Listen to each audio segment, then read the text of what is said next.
Yo nací en un pueblo pequeño de la provincia de Guipúzcoa que se llama Azkoitia y tuvimos la suerte los de ese pueblo de contar con una buena biblioteca. Increíblemente era una biblioteca muy bien surtida.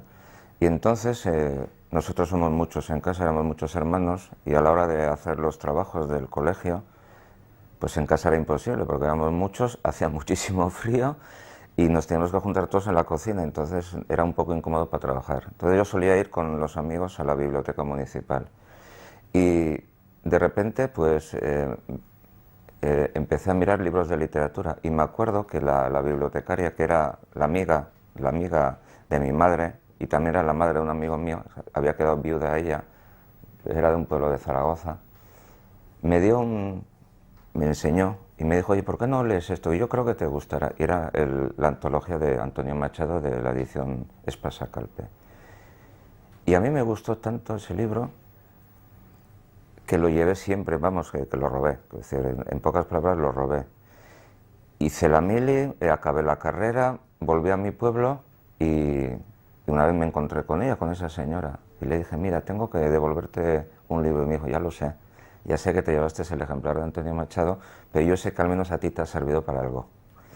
Y yo creo que fue el primer libro de poesía que leí, porque en mi casa no había libros en mi casa. Es decir, en mi casa había los típicos libros que suelen haber en las casas vascas, que era La vida de San Ignacio de Loyola, La vida de Santa Genoveva, libros mis padres son muy devotos en ese sentido, muy católicos, y fue el primer libro, y el libro que más veces he leído yo en mi vida, y yo creo que sí me influyó Machado, sobre todo ese libro, la antología de Machado.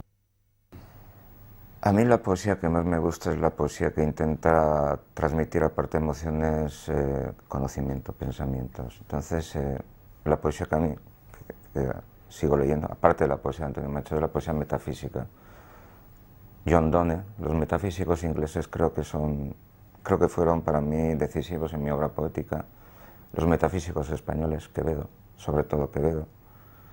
Y luego en el siglo, luego a finales de, bueno, los poetas de finales del siglo XX, Paul Celan me parece que es un nombre fundamental para entender mi obra poética y yo creo que para entender lo que ha pasado en el mundo.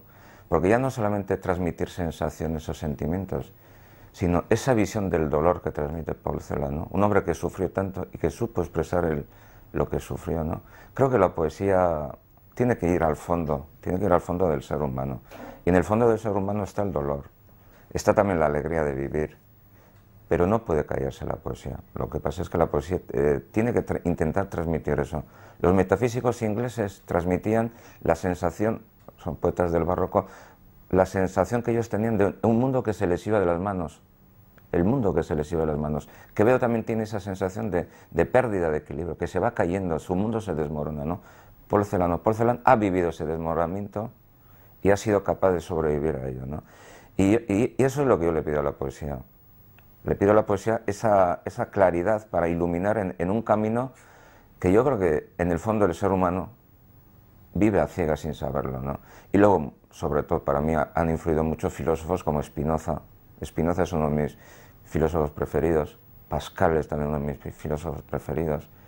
En pintura, pues, Rembrandt. Creo que los claroscuros de Rembrandt, ese mundo que no es claro ni es oscuro, esa tenebrosidad, la luz que intenta penetrar por las tinieblas, ¿no? Yo creo que la poesía es eso, es la luz que intenta atravesar un mundo de tinieblas.